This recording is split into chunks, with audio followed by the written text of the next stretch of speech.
Assalamualaikum dan salam sejahtera. Jadi hari ini kita akan masuk tema 8 yang bertajuk Subur Bahasa Mekar Sastera. Okey, untuk aktiviti yang pertama, kita akan nyanyikan satu lagu bertajuk Bahasa Jiwa Bangsa. Cikgu akan sharekan linknya nanti.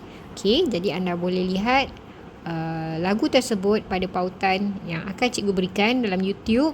Okey, jadi anda nyanyi dan ikutlah dia punya irama dia. Okey. Seterusnya, selepas anda menyanyikan lagu tersebut, okey, kita akan lihat tajuk untuk hari ini. Subtopik hari ini ialah bertajuk Dirgahayu Negaraku. Okey, itu untuk hari ini, iaitu latihan mendengar. Okey, kemahiran mendengar 1.3.2 iaitu mendengar dan menganalisis maklumat. Dan yang terakhir kita akan buat rumusan subtopik hari ini. Okey, kita mulakan kelas kita pada hari ini dengan bacaan doa belajar. Jadi anda baca doa masing-masing sebelum kita mulakan sesi pembelajaran kita pada hari ini. Okey, baca doa. Okey, seterusnya sila rujuk buku teks Bahasa Melayu pada muka surat 93. Okey, kita akan tengok tema 8 yang bertajuk Subur Bahasa Mekar Sastera. Okey, jom kita belajar. Okey, objektif untuk hari ini ialah saya harap anda nanti akan dapat mendengar dan menganalisis maklumat yang terdapat dalam pelbagai bahan, pelbagai wacana serta memberikan respon yang betul. Jadi, standard pembelajaran kita hari ini ialah 1.3.2. Okey, jom kita tengok. Hari ini kita nak buat kemahiran mendengar. Jadi, pada muka surat 94, anda boleh lihat pada bahagian atas, kita boleh nampak ada QR code dekat situ. Jadi, anda boleh imbas QR code tersebut untuk mendengar audio hari ini. Okey, jadi kita tengok aktiviti kita. Yang pertama, sila scan QR code yang telah dipaparkan dalam muka surat 94. Setelah itu, anda dengarlah apakah bahan yang terdapat dalam QR code tersebut. Okey, kemudian sila analisis maklumat yang terdapat dalam video tersebut dan akhir sekali jelaskan 5 langkah bagaimana kita nak memartabatkan bahasa Melayu. Maksudnya di sini cara, bagaimana cara kita nak meningkatkan lagi penggunaan bahasa Melayu. Okey, dalam kalangan masyarakat ni lah. Okey. Jadi mari kita tengok petikan yang terdapat pada muka surat 94. Okey, tajuknya ialah martabatkan bahasa Melayu. Okey. Jadi kita tengok petikan. Wartawan TV Cak Na telah menemu ramah orang ramai tentang usaha memartabatkan bahasa Melayu.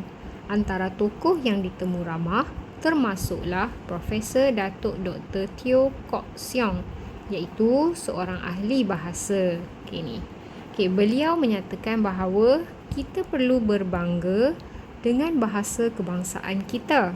Hal ini dikatakan demikian kerana bahasa ialah lambang negara. Bahasa Melayu ialah perantara yang baik lagi sesuai untuk menyatukan kita sebagai satu bangsa, iaitu bangsa Malaysia. Okey, perenggan seterusnya. Berkenaan dengan penggunaan bahasa rojak pula, beliau berpendapat bahawa perbuatan ini lazim berlaku apabila kita mengetahui lebih daripada satu bahasa. Namun demikian, kelaziman ini boleh dikurangkan atau dihapuskan. Hal ini tidak sukar untuk dilakukan kerana pepatah Melayu ada menyatakan bahawa Allah bisa, tegal biasa. Beliau seterusnya menyeru agar penggunaan bahasa Melayu yang bermutu digunakan seluas-luasnya. Sebagai bahasa kebangsaan, bahasa Melayu perlu senantiasa wujud dalam bentuk bestari dari semua segi. Bahasa Melayu juga perlu dipergunakan dalam pelbagai bidang, iaitu pendidikan, perniagaan dan bidang-bidang lain. Profesor Datuk Dr. Teo Kok Siong turut menyambut baik kemudahan untuk mendapatkan maklumat dan panduan tentang bahasa Melayu.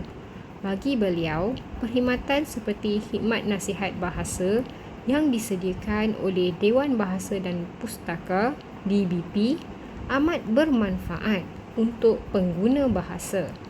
Kemudahan ini sepatutnya mendorong masyarakat Malaysia agar menggunakan bahasa Melayu dengan betulnya. Khidmat nasihat bahasa boleh dilayari melalui http://ppr.dbp.government.gov.my. Okey, boleh tengok dekat sini untuk dapatkan khidmat nasihat bahasa. Okey, sehubungan dengan itu, usaha memartabatkan bahasa Melayu sebagai bahasa kebangsaan tidak boleh sekali-kali digagalkan. Gunakanlah bahasa kebangsaan kita dengan cara yang baik dan betul. Okey, di sini diterangkanlah tentang memartabatkan bahasa Melayu. Okey, setelah mendengar kedua-dua bahan tadi, bahan pertama dalam QR code, bahan kedua dalam petikan. Pada pandangan anda, sila jelaskan bagaimana 5 langkah untuk memartabatkan bahasa Melayu. Saya nak 5.